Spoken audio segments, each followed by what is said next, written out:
शिंदेसाहेब काय सांगणार, रॅली करतायत मोठी अंतिम टप्प्यात.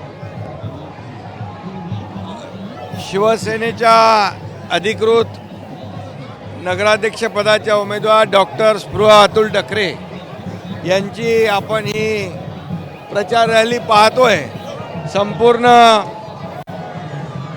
अंजनगाव सुरजी सर्व या ठिकाणी गावकरी सगळे या रॅलीमध्ये सामील झालेले आहेत आणि आमच्या स्पृहाताईला आशीर्वाद त्यांनी दिलेला आहे, धनुष्यबाणाला आशीर्वाद दिलेला आहे आणि त्यांना विकासाची गंगा पाहिजे.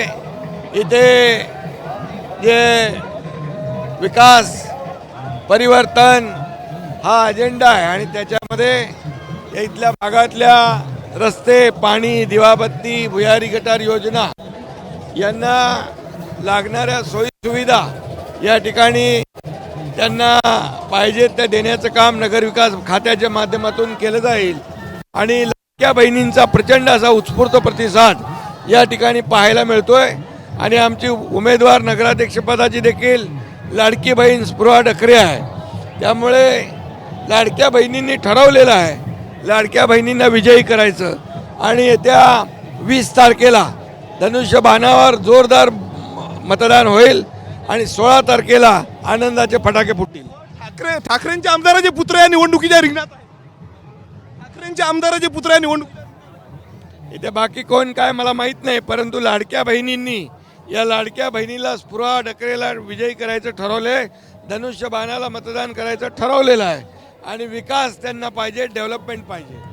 10,000 कोटीचं बजेट या महानगरपालिका निवडणुकीमध्ये असल्याचं संजय राऊतांनी म्हटलेलं आहे. 10,000 कोटीचं बजेट असल्याचं संजय राऊतांनी आता निवडून आल्यानंतर जे जे काही लागेल ते सर्व विकासासाठी नगरविकास विभागाच्या माध्यमातून ते पैसे दिले जातील आणि अंजनगाव सुरजी याचा कायापालट आम्ही करू. सर शेवटला प्रश्न, राजीनाम्याची मागणी केलेली आहे सुषमा अंधारेंनी तुमची. त्या आता काय आपण बघू शकतो एकनाथ शिंदे होते. आज जर आपण पाहिलं तर रोड शो जो आहे तो काढला जात आहे. स्पृहा डकरे ज्या उमेदवार आहेत शिंदे गटाच्या नगराध्यक्ष पदाच्या, त्यांच्यासाठी जो आहे तो एकनाथ शिंदेने रोड शो केलेला आहे.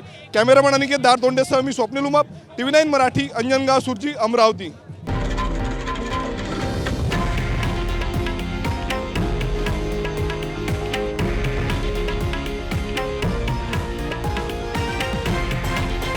हे आहे देशातील नंबर 1 न्यूज नेटवर्क आणि आपण पाहत आहात TV9 मराठी, एकमेव.